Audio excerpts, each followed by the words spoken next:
السلام علیکم ویورز، آپ سبھی کا ہمارے یوٹیوب چینل ریختہ کلاسز میں خیر مقدم ہے۔ امید کرتا ہوں کہ آپ ناظرین خیریت سے ہوں گے۔ تو آج میں آپ لوگوں کے سامنے سعادت حسن منٹو کی افسانہ نگاری کے بارے میں بتانے جا رہا ہوں۔ تو چلیے شروعات کرتے ہیں۔ تو دیکھتے ہیں اردو افسانے میں منٹو کو بلند مقام حاصل کیا۔ تو اردو افسانے میں جو ہے منٹو کو بلند مقام کیا ہے؟ حاصل ہے، کیا نہیں ہونا چاہیے یہاں پہ ہے۔ منٹو کی بعض کہانیاں بے شک اخلاقی طور پر قابل اعتراض ہیں، لیکن مجموعی طور پر انہوں نے اردو افسانہ نگاری کی روایت کو آگے بڑھانے میں قابل قدر کام کیا۔ قدرت کی طرف سے منٹو کو جدت اور ذہانت نصیب ہوا، اور جس نے ان کے فن کو بلندی پر پہنچایا۔ جدت کے معنی ہوتے ہیں نیاپن، اور ذہانت یعنی سمجھنے کی جو قوت ہوتی ہے۔ تو قدرت کی طرف سے جو تھا ان کو جو ہے نیاپن، نیا چیز سیکھنے کی اور سمجھنے کی قوت جو ہے نصیب ہوا تھا، جس کے وجہ سے وہ بلند مقام پر پہنچا۔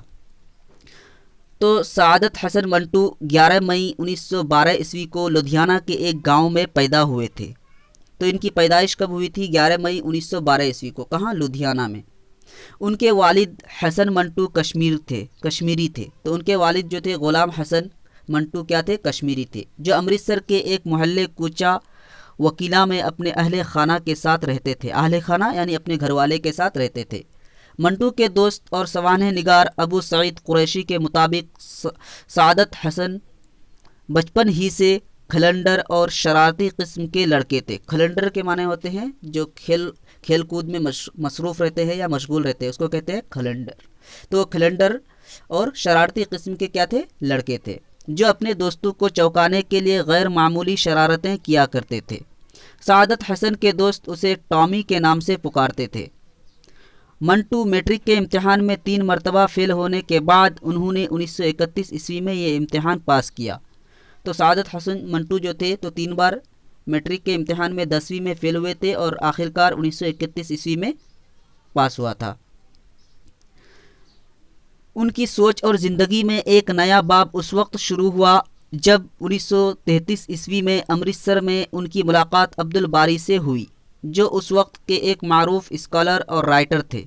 عبدالباری علیگ نے منٹو کی حوصلہ افزائی کرتے ہوئے انہیں اپنے اندر کے ادیب کو پہچاننے اور روسی و فرانسیسی ادیبوں کو پڑھنے کا مشورہ دیا۔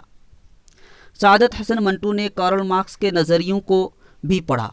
تو کارل مارکس کے جو نظریے تھے سرمایہ داری اور کمیونزم پر، اس کی کتابوں کو پڑھا اور ترقی پسند تحریک سے متاثر بھی ہوئے، لیکن اس قدر نہیں کہ وہ اسی کا شکار ہوتے۔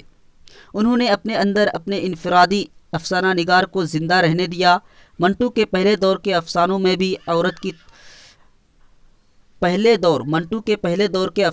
بھی عورت طوائف کی حیثیت سے پیش کی گئی ہے۔ اس سلسلے میں ان کے افسانے ہتک کی کردار سوگندھی اور کالی سروار کی کردار سلطانہ پورے سماج میں ایک خالص طوائف کا کردار پیش کرتی ہے۔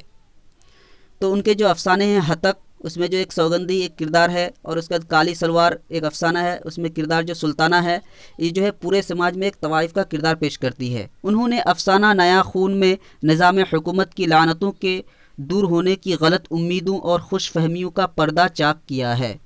خوش فہمی کے معنی ہوتے ہیں غلط فہمی کہہ سکتے ہیں اس کو، پردہ چاک کیا ہے۔ ان کا ایک اہم افسانہ بابو گوپی ناتھ ہے۔ اس افسانے میں منٹو نے ایک بھرپور اور مکمل کردار پیش کیا ہے۔ بابو گوپی ناتھ ایک چھٹا ہوا بدماش، ایک عیاش اور شرابی ہے، لیکن اس بدی کے خول اسے کہتے ہیں یعنی اوپر کا غلاف جو اندر ڈھکا ہوا رہتا ہے، خول میں ایک نیک باطن یعنی چھپا ہوا ہے۔ تو ایک عیاش اور شرابی ہے، لیکن اس بدی کے خول میں جو ہے ایک نیک باطن ہے، چھپا ہوا ہے۔ اس کی روح پاکیزہ اور اس کا دل بہت پاک ہے۔ اس کے پاس ہمدردی، فیاضی کے معنی ہوتے ہیں دریا دلی یا پھر سخاوت۔ تو اس کے پاس جو ہے ہمدردی، فیاضی اور دوستی کے بے پناہ جذبہ ہے۔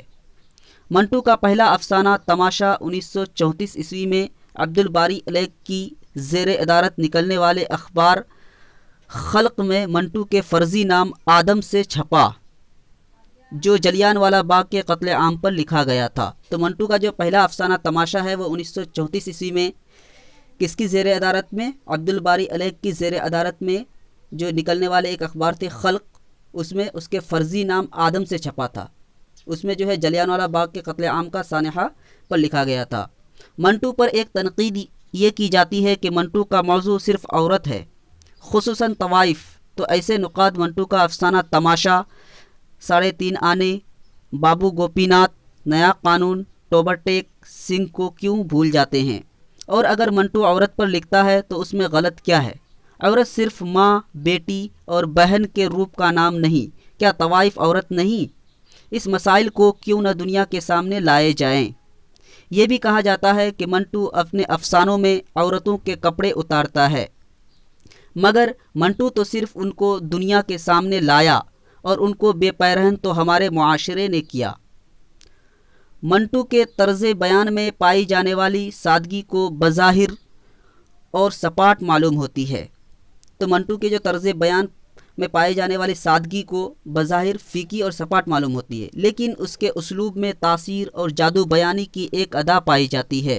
چنانچہ زبان و بیان کی سادگی کے باوجود ان کی تحریر میں حلاوت اور طراوت کا مزہ ملتا ہے۔ حلاوت کے معنی ہوتے ہیں مٹھاس یا پھر آرام، سکون، اور طراوت کے معنی ہوتے ہیں شادابی یا پھر ٹھنڈک۔ تو ان کے جو زبان و بیان میں سادگی کے باوجود اور ان کی تحریر میں کیا ملتے ہیں؟ حلاوت اور طراوت، یعنی کہ مٹھاس، آرام اور چین و سکون ملتا ہے۔ ان کی تازگی بیان میں ایک سرخوشی اور بے نام سی لذت کا احساس ہوتا ہے۔ سرخوشی کے معنی ہوتے ہیں شراب کا نشہ یا پھر مستی۔ تو ان کی تازگی بیان میں کیا ملتا ہے؟ ایک سرخوشی اور بے نام سی لذت کا احساس ہوتا ہے۔ چنانچہ قاری ان کی کہانی کو شروع سے لے کر شروع کر لے تو ختم کر کے ہی چھوڑتا ہے، یعنی ان کی کہانی ایسی ہوتی ہے کہ اگر کوئی آدمی اس کو پڑھنا شروع کر لے تو ختم کر کے ہی چھوڑتا ہے۔ دلچسپی کا یہ مقناطیسی انداز ہمارے افسانہ نگاروں میں منٹو کے حصے میں زیادہ آیا ہے۔ مقناطیسی انداز یعنی اپنی طرف کھینچنے والے کو کہتے ہیں مقناطیسی، منٹو کے حصے میں زیادہ آیا ہے۔ آخر میں یہاں ان کے کچھ افسانوں کے مجموعوں کے نام بتا رہا ہوں۔ تو ان کے افسانوں کے جو مجموعے کے نام ہیں، جیسے آتش پارے 1936 عیسوی، دھواں 1941 عیسوی، چغد 1948 عیسوی، ٹھنڈا گوشت 1950 عیسوی، خالی بوتلیں خالی ڈبے 1950 عیسوی۔ سعادت حسن منٹو کا انتقال کثرت شراب نوشی کی وجہ سے 18 جنوری 1955 عیسوی میں پاکستان میں ہوا۔ تو ان کی جو موت ہوئی تھی وہ کس کی وجہ سے؟ زیادہ شراب پینے کی وجہ سے ہوئی تھی۔ کب ہوئی تھی؟ 18 جنوری 1955 عیسوی میں۔ کہاں؟ پاکستان میں۔ تو منٹو کی تحریریں اس وقت تک دنیا میں رہے گی جب تک دنیا میں اردو زبان لکھی، پڑھی اور بولی جاتی رہے گی۔ تو یہ مکمل ہو چکا ہے۔ آپ ناظرین سے میری یہی گزارش ہے کہ اگر آپ لوگوں کو یہ ویڈیو اچھا لگا تو ہمارے چینل کو سبسکرائب کریں اور گھنٹی کو بھی دبا دیں، اور جاتے جاتے اس ویڈیو کو لائک ضرور کریں، اور لگتا ہے کہ یہ ویڈیو کسی اور کے لیے بھی فائدہ مند ثابت ہو سکتا ہے تو اسے بھی شیئر کریں، اور اگر اس میں کسی قسم کی غلطی ہوتی ہے تو آپ لوگ کمنٹ کر کے ضرور بتائیں تاکہ اس کی اصلاح کر لی جائے۔ تب تک کے لیے اتنا ہی، پھر ملتے ہیں اگلے ویڈیو میں۔ خدا حافظ۔